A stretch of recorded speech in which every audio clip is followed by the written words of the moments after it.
kembali belajar bersama Bu An. Patut kita bersyukur kepada Tuhan anak-anak, karena pada kesempatan kali ini kita bisa bertemu dalam pembelajaran bahasa Indonesia untuk anak-anak ibu yang kelas 7 dari buku BSE Bahasa Indonesia SMP kelas 7 Kurikulum Merdeka 2022 bab 1 Jelajah Nusantara. Materi D, menganalisis informasi lisan. Ini ada di halaman 22 sampai dengan 28. Baik, anak-anak sudah siap belajar? Ibu akan membahas, jangan lupa berdoa sebelum belajar. Materi D, menganalisis informasi lisan. Kegiatan 7 anak-anak membandingkan informasi lisan. Ini materi membaca. Ada kalanya kalian juga harus menjelaskan benda atau situasi secara lisan. Bacalah transkripsi penjelasan lisan tentang dua hal yang berbeda di bawah ini. Catat baik-baik perbedaannya ya. Transkripsi yang pertama adalah Jelajah Wairebo. Selamat siang kakak-kakak, bapak atau ibu. Selamat datang di Desa Wairebo, Manggarai, Nusa Tenggara Timur. Saat ini kita berada di ketinggian 1.200 meter di atas permukaan laut. Karena itu, Desa Wairebo ini sering dijuluki desa di atas awan. Nah, hari ini kakak-kakak, bapak atau ibu akan merasakan pengalaman baru.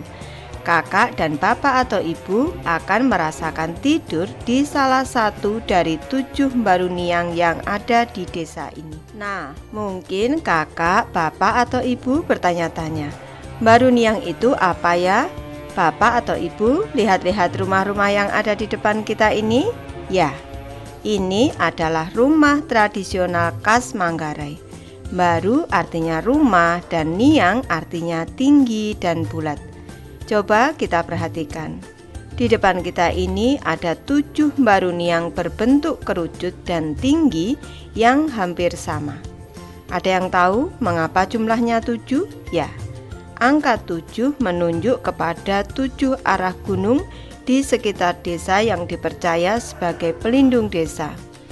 Ini menunjukkan bahwa masyarakat di sini sangat menghormati leluhur dengan melestarikan budaya. Mari kita lihat lebih dekat rumah-rumah ini ya. Mari mendekati kemari semuanya. Nah, seperti kakak-kakak dan bapak atau ibu bisa lihat, baruniang terbuat dari beberapa jenis rumput, lalu dilapisi ijuk atau serat pohon palem. Bahan-bahan ini merupakan bahan pilihan agar baruniang kuat menahan serangan angin dan air hujan. Silakan bapak atau ibu sentuh dinding rumah ini. Terasa kokoh kan? Setiap baruniang memiliki 5 tingkat bapak atau ibu. Semua ditutupi atap dan setiap tingkatnya memiliki jendela kecil. Tingkat pertama disebut lutur atau tenda, yaitu tempat tinggal para penghuninya.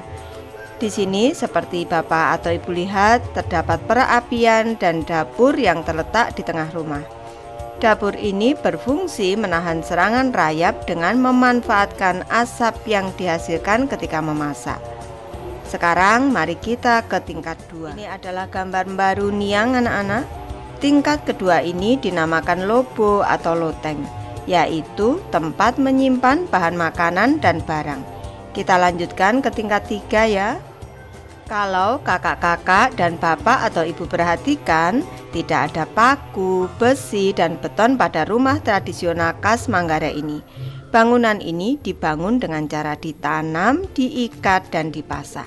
Nah, inilah tingkat ketiga atau yang biasa disebut lentar. Berfungsi menyimpan benih jagung dan tanaman untuk bercocok tanam lainnya. Mari kita naik lagi. Ada yang tahu tempat apakah ini? Ya, benar sekali. Di sini adalah tempat menyimpan cadangan makanan ketika panen dirasa kurang berhasil. Tingkat keempat ini disebut juga lemparai. Kita akan naik sekali lagi menuju tempat terakhir atau yang juga disebut sebagai hekang kode. Tingkat kelima ini merupakan tempat menyimpan sesajian untuk para leluhur. Mari kita turun kembali. Perhatikan langkahnya ya kakak-kakak, bapak atau ibu. Nah, bagaimana? Sepertinya semua sudah tidak sabar ingin menginap ya.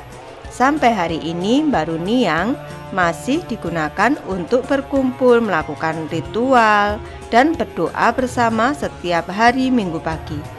Demikian kakak-kakak, bapak atau ibu, hingga di sini ada pertanyaan. Transkripsi kedua yaitu jelajah rasa di Lampung. Hai teman-teman, kalian tahu kali ini aku berada di mana? Ya, tepat sekali. Kali ini aku berada di sentra keripik pisang Lampung di Jalan Pagar Alam, Kota Bandar Lampung yang terkenal dengan sebutan Gang PU. Kalau kalian lihat nih, di sisi kiri kanan jalan ini hingga 2 km ke depan ada ratusan penjual keripik pisang aneka rasa. Ada rasa coklat, keju, stroberi, melon, cappuccino, sapi panggang, rumput laut. Rasa apa lagi ya? Daripada penasaran, ayo langsung kita coba. Nah, sekarang aku berada di salah satu kios keripik pisang. Wih, lihat, jajaran toples plastik warna-warni ini menggoda sekali kan? Namun, aku mau coba rasa keripik pisang yang paling jadi andalan dan paling dicari wisatawan, yaitu keripik pisang coklat. Kalian bisa menebak mengapa keripik pisang coklat ini paling laris? Wow, lihat. Keripik pisang ini betul-betul tertutup semua oleh bubuk coklat loh. Kelihatannya enak sekali.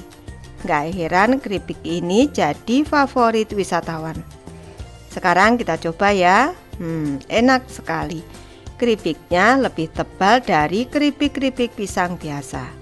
Keripik ini lebih empuk juga, tetapi tetap renyah ketika digigit. Rasa coklatnya, wow, jangan ditanya, mantap. Saat menggigit, kalian akan bisa merasakan rasa manis di ujung lidah. Lalu setelah beberapa saat, kalian akan merasakan sensasi sedikit rasa pahitnya.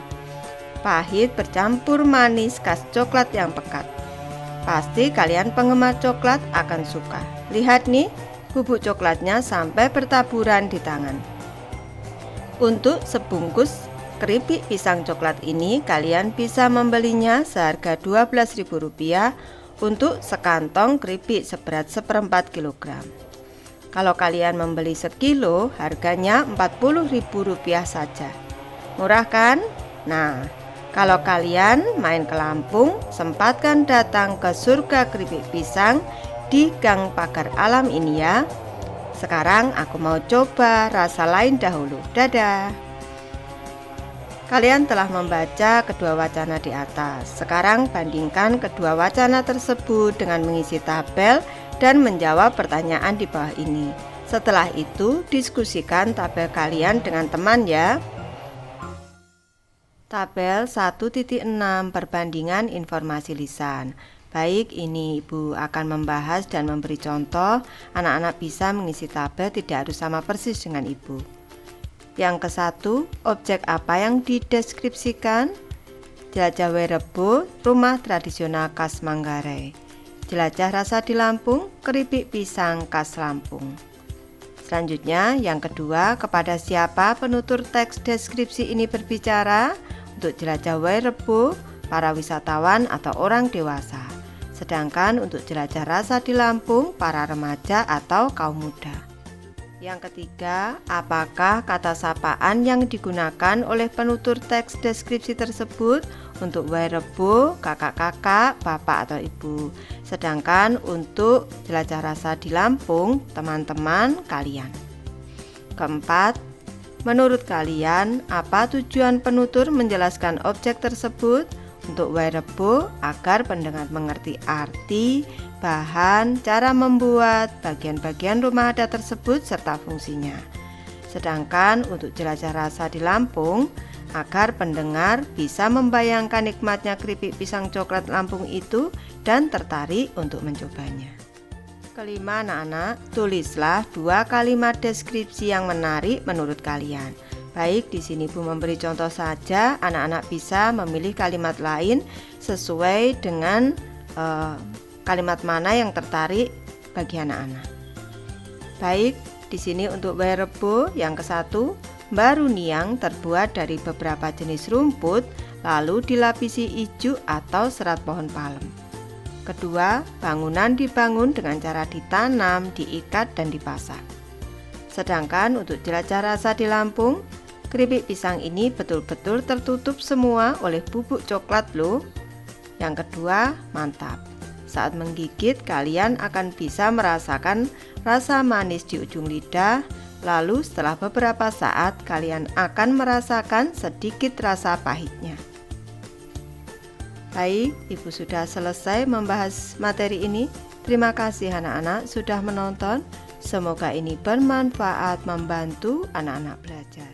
Terima kasih.